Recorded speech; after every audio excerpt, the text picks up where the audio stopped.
Более полусотни хакасских сел в этом году накроет всемирной паутиной. Речь идет о комплексной программе подключения к интернету. Главным образом дело касается районных медицинских учреждений. Программа реализуется по инициативе президента. Исполнителем выступает Ростелеком. Представитель компании сегодня выступил в правительстве Хакасии с докладом об этапах реализации. Итак, к высокоскоростному интернету с помощью оптического кабеля будет подключено 70 медицинских организаций в 56 населенных пунктах. Это позволит районным медикам по видеосвязи консультироваться с коллегами из разных учреждений.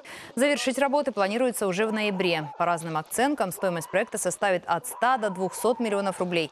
Что самое главное, это позволит подключиться к сети не только медикам, но и всем остальным гражданам, тем, для кого прежде всемирная паутина в Хакасии была недоступна.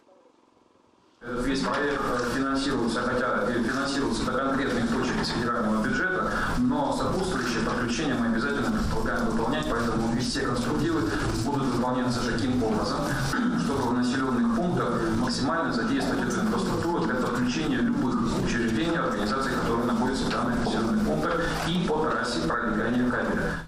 Вот посмотрите, какой объем информации, дополнительных услуг получат люди. Очень часто, когда мы выезжаем с вами в поселение, и нам ставят это в вину, говоря о том, что вот дети не могут воспользоваться интернетом, нет связи, нет коммуникаций, а сегодня это будет такая уникальная возможность получить